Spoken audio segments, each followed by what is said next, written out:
Naging typhoon na sa labas ng Philippine Area of Responsibility ang Bagyong Bising at may tropical cyclone wind signal ulit na itinaas ang pag-asa.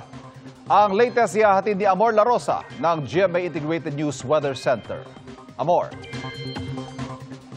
Salamat Ivan, mga kapuso, lalo pa nga lumakas ang bagyong may international name na Danas at tinatawag namang Bising sa local name.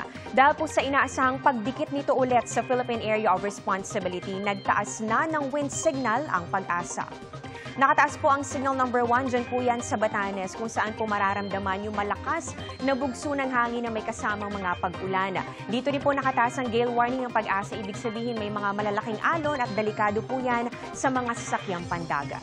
Huling namataan ng Pag-asa ang bagyo sa layong 335 kilometers west-northwest ng Itbayat, Batanes. Taglay po nito ang lakas ng hangin na abot na sa 130 kilometers per hour at yung pagbugso po niyan nasa 160 kilometers per hour. Ang pagkilos po nito ay pa-northeast sa bilis naman na 15 kilometers per hour. Sa latest bulletin po ng Pag-asa, may chance pa rin po itong bumalik dito po sa Philippine Area of Responsibility. Pero dadaplis lang po yan o sandali lang po dadaan dito sa may corner o gilid po ng power line malapit dito sa Taiwan. Maari po ngayong gabi o kaya naman po ay mamayang madaling araw. Lalabas din naman agad ito dito sa Philippine Area of Responsibility. Maaring bukas din po ng hapon at sunod naman tutumbukin itong China. Bukod po sa bagyong Bising, makakaapekto pa rin yung hanging habagat o yung southwest monsoon. Dito po yan sa malaking bahagi pa rin ng Pilipinas. Base po sa datos ng Metro Weather, bukas may mga pag-ulan pa rin sa malaking bahagi po ng Luzon. Lalong-lalo na po dito sa Northern Luzon. Posible po yung mga malalakas sa pag-ulan at pati na rin dito sa may western section po ng Central at ng Southern Luzon. So kasama po dyan, ito po nga Ilocos Region, Central Luzon, pababa po dito sa bahagi ng Mimaropa.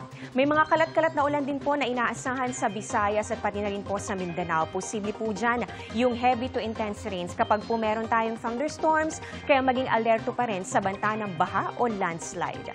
Dito naman sa Metro Manila, may chance pa rin po ng ulan bukas, lalo na po sa hapon o kaya naman sa gabi. Pero mga kapuso, linawin lang po natin, yung mga pag-ulan ay hindi naman po tuloy-tuloy. Pwede pong may bahagi ng araw na mainit o maaliwalas, pero pagkalipas ng ilang oras ay magiging maulap. Kaya po nagkakaroon po tayo ng tsansa ng mga pag-ulan. Kaya lagi pong magdala ng payong.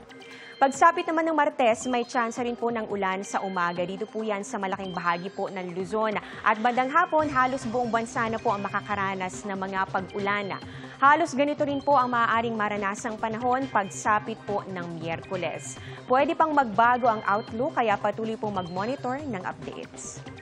Yan muna ang latest sa lagay ng ating panahon. Ako po si Amor La Rosa. Para sa GMA Integrated News Weather Center, maasahan anuman ang panahon.